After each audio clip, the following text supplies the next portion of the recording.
lose power for more than a few hours, and you'll probably lose internet and cell service too. How are you going to live without your precious, the phone that normally provides you with endless entertainment, productivity, communication, and answers? You probably won't be able to use your phone normally during an extended blackout, but that doesn't mean it becomes useless. With a few simple apps and ideally some inexpensive physical storage, you may not have everything, but you'll still have a lot at your fingertips. Today, let's talk about practical disaster phone preparedness, apps that save critical information, entertainment you'll actually want, limited offline communication options, and a simple way to store extra data without overstuffing the phone you still rely on every day. By the way, you've already seen this happen if you've lived through an extended blackout. If not, consider this your warning. Cell and internet providers also need power to function. They do have backup generators, but those are limited.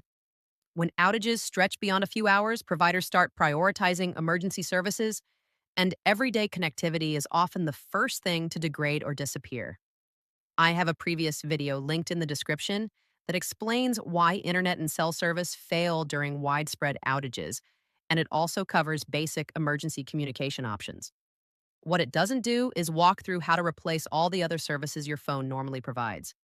So that's what we'll focus on today. Offline knowledge.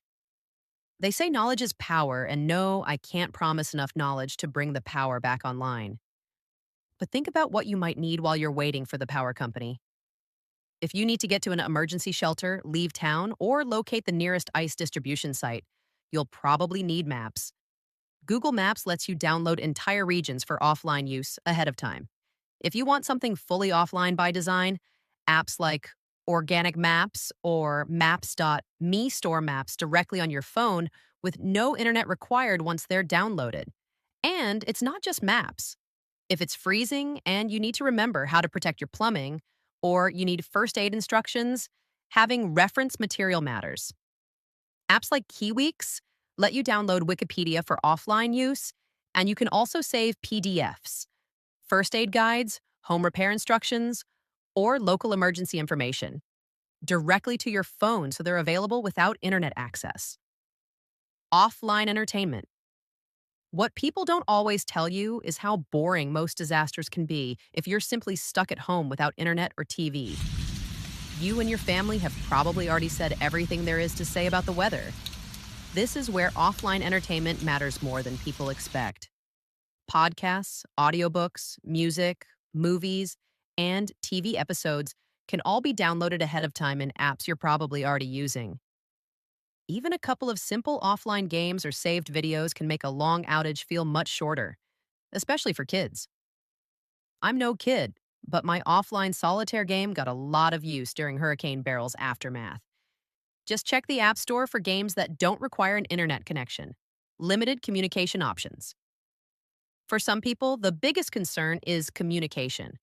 There are a few apps that allow phone-to-phone communication without internet access, usually using Bluetooth or short-range mesh networking.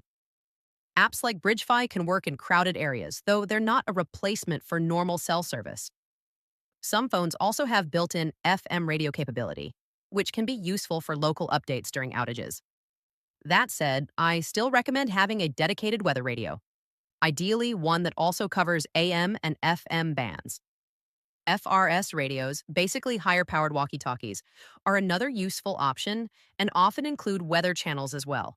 I've linked a few affordable examples in the description so you can see what I mean. Offline storage, the bottleneck. Finally, there's storage. You still need to use your phone between disasters, and if you're anything like me, you're probably always deleting apps, photos, and files to free up space.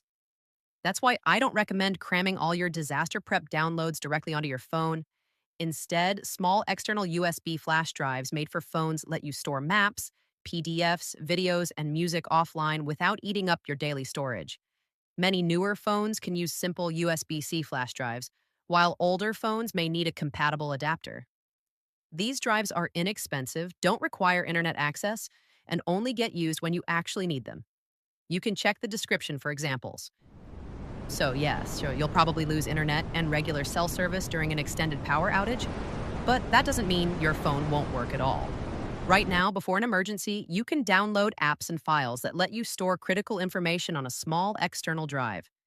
When the lights do go out, you'll be glad you did, even if it just gives you something to read or a game to play while you wait. Did I miss anything you found useful? If so, let me know in the comments.